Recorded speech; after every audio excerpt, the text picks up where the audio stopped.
Dans la traversée de l'Orléanais, la Loire serpente à travers des vals inondables qui concentrent des dizaines de milliers d'habitants. Les historiens ont relevé 20 grandes crues de la Loire depuis le XVIe siècle. Pour s'en prémunir, les Ligériens ont d'abord édifié des digues. Puis ils en ont surélevé le niveau, sans parvenir à mieux contrôler les débordements du fleuve Royal.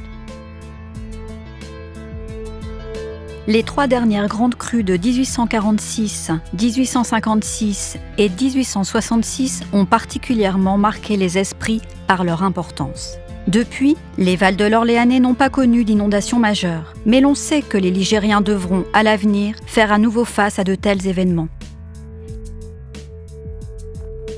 Il faut s'y préparer pour que le moment venu, les impacts sur les biens et les personnes soient limités et que le retour à la normale soit le plus rapide possible. C'est pourquoi les collectivités territoriales et l'État ont engagé une démarche de planification concertée pour réduire le risque d'inondation sur nos territoires. Il s'agit d'Écrival, l'étude concertée sur le risque d'inondation dans les vals de l'Orléanais, réalisée dans le cadre du plan Loire Grandeur Nature. Malgré les digues et le barrage écrêteur de crues de Villerest, les vals de l'Orléanais sont exposés aux crues de la Loire selon 4 mécanismes possibles d'inondation. Premier mécanisme, le niveau de la Loire monte et déborde de son lit mineur, comme cela pourrait être le cas à Orléans en rive droite. Deuxième mécanisme, l'eau remonte dans un affluent et inonde la zone de confluence. C'est ce qu'on appelle le remous. Cela pourrait se produire à Dampierre, Germigny-des-Prés, Sully ou Saint-Privé-Saint-Mémin. Troisième mécanisme. La montée de l'eau dans le lit du fleuve provoque le fonctionnement d'un déversoir et occasionne une inondation contrôlée du val, tout en évitant la rupture des digues. Sur l'Orléanais, il y a un déversoir sur les digues des vals de Dampierre, Ouzouer et Jargeau. Quatrième mécanisme. Quand le niveau d'eau dépasse la crête d'une digue, une brèche se crée dans la digue qui se rompt brutalement, libérant un important volume d'eau dans le val, comme ce fut le cas 12 fois sur la digue d'Ouzouer lors des 3 crues du XIXe siècle. Une telle brèche peut également se produire avant que la digue ne soit dépassée, si elle est défaillante. Les études de danger en cours de réalisation sur les digues de Loire montrent que ce scénario doit être envisagé tant que les digues ne seront pas entièrement restaurées. Et si la Loire était en crue et les travaux de restauration des digues aujourd'hui en cours terminés, que se passerait-il ? C'est ce que détermine Écrival en étudiant 4 scénarios de crue. Écrival a ainsi analysé les impacts de 4 types de crues sur les enjeux exposés dans chaque val de l'Orléanais. En particulier, Écrival a travaillé sur une crue de même intensité que celle du XIXe siècle, qui s'écoulerait dans les conditions actuelles et a mis en évidence des dysfonctionnements graves dans les digues d'Ouzouer et d'Orléans.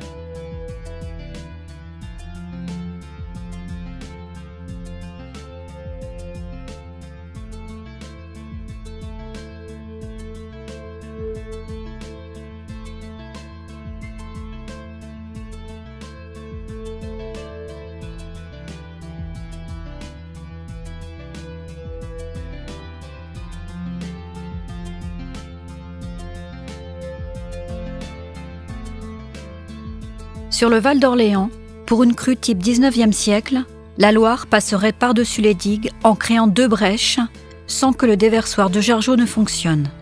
Ce scénario suppose que tout le linéaire de la digue d'Orléans soit restauré par rapport à leur état actuel et que les digues résistent à la pression de l'eau avant d'être dépassées. Les communes de Siglois, Férolles et Sandillon sont inondées avec des hauteurs d'eau jusqu'à 2 mètres. Saint-Privé-Saint-Mémin avec des hauteurs d'eau de plus de 2,50 m. Saint-Denis-en-Val et Saint-Jean-le-Blanc avec des hauteurs d'eau jusqu'à 4 mètres. Ce niveau de 4 mètres pouvant être localement dépassé à Orléans et à Olivet. Sur le Val d'Ouzouer, la Loire inonde d'abord la commune de Germigny-des-Prés par remous dans la Bonnée. Puis, elle passe par-dessus les digues pour une crue d'intensité moindre que celle du XIXe siècle et provoque 2 brèches sans que le déversoir ne fonctionne. Comme sur le Val d'Orléans, le phénomène est brutal. Le Val se remplit alors entièrement en l'espace de 7 heures, avec des hauteurs d'eau jusqu'à 3 mètres à Saint-Père-sur-Loire, 2 mètres à Saint-Benoît-sur-Loire et à Germigny-des-Prés. À partir de ce diagnostic, Écrival a étudié plusieurs scénarios d'aménagement des digues et propose de retenir le scénario qui présente les avantages les plus forts. Écrival propose également d'intervenir selon 3 niveaux de priorité qui doivent être traités dans l'ordre les unes après les autres. Sur le Val d'Orléans, il est proposé d'abaisser le fusible du déversoir de Jargeau et de traiter les points bas restants dans le Val, à Siglois et Saint-Denis-en-Val, à Château-Luminat, tout en poursuivant la restauration de l'ensemble du linéaire à ce jour inachevé. Ce serait la première priorité. Voici ce qui se produirait alors après les travaux de restauration des digues et les nouveaux aménagements. Le scénario proposé permet de maîtriser l'inondation du Val en limitant le volume d'eau qui entrerait dans le Val via le déversoir de Jargeau et en réduisant le risque de rupture de la digue. Il conduit à abaisser fortement les niveaux d'eau dans le Val par rapport à la situation sans nouveaux aménagements.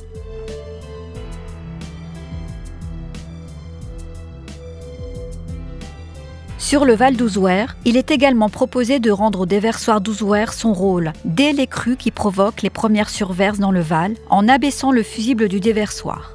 De même, il convient en parallèle de poursuivre les travaux de restauration des digues actuelles. Il faudra en outre rendre résistants à la surverse les tronçons de digues les plus bas à Saint-Père-sur-Loire, Saint-Benoît-sur-Loire et Germigny-des-Prés. Ce serait la deuxième priorité. Voici ce qui se produirait alors. L'aménagement proposé permet de maîtriser l'inondation dès la crue de première surverse et jusqu'à la crue type 19e siècle, en limitant le volume d'eau qui entrerait dans le Val et en réduisant le risque de rupture de l'ouvrage. Il conduit à abaisser les niveaux d'eau dans le Val pour ces 2 crues, sauf dans le débouché du déversoir. Enfin, Écrival a montré que des aménagements complémentaires pour protéger des enjeux locaux dans des secteurs aujourd'hui endigués ou non endigués seraient, dans la plupart des cas, très onéreux au regard des populations et des biens exposés. Seule une digue complémentaire à Saint-Jean-le-Blanc dans le Val d'Orléans permettrait encore de réduire le risque d'inondation de manière significative. Quant à la fermeture du canal d'Orléans pour protéger le Val de Boue, il s'agit d'une solution qui mérite d'être approfondie pour valider son opportunité. Ce serait alors la 3e priorité.